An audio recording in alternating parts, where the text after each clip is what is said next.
Go ahead. Thank you, Jen. It sounds like you guys are blaming Putin for the increase in gas prices recently, but weren't gas prices going up anyway because of post-pandemic supply chain issues?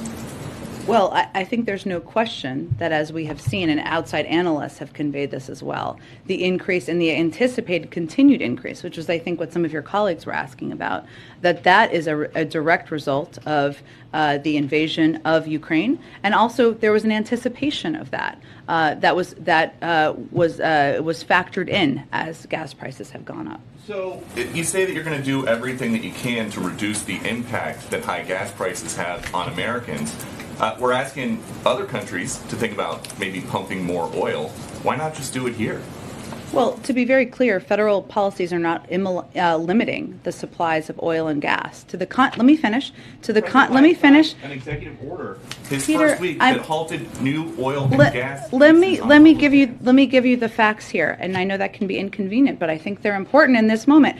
To the contrary, we have been clear that in the short term, supply must keep up with the demand.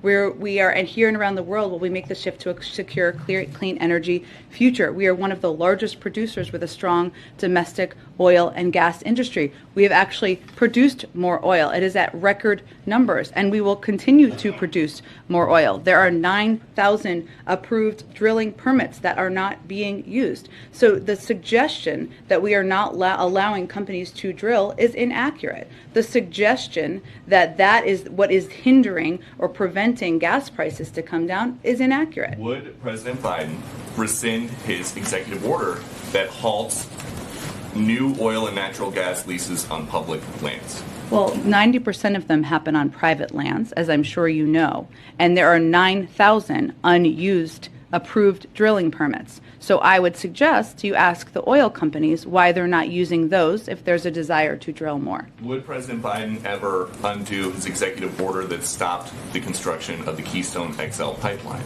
Are you suggesting that would solve the gas prices issue? Well, do you think that that would maybe affect prices faster than getting the whole country off of fossil fuels? I actually don't think it would. The Keystone was not an oil field.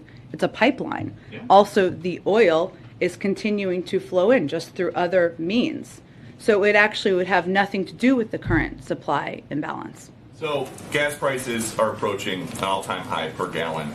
How high would they have to get before President Biden would say, I'm going to set aside my ambitious climate goals and just increase domestic oil production, get the producers to drill more here, and we can address the fossil fuel future later?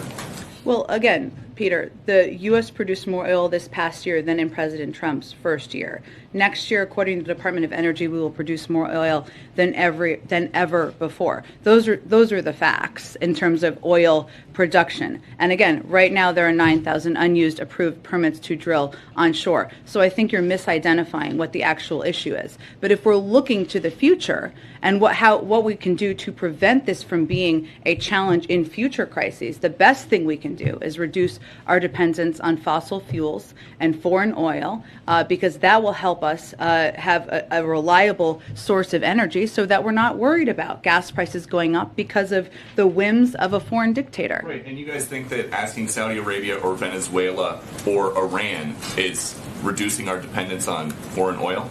That's actually, I just outlined each of those specific scenarios and the range of discussions that we're having with each of those countries. I don't think anybody is advocating for Iran to continue acquiring a nuclear weapon, perhaps except for the former president who pulled us out of the deal. Go ahead.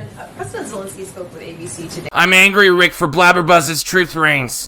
Check out my videos on how woke companies are destroying American society and culture. More importantly, download the Blabberbuzz app from the iOS store and debate with other patriots who love America.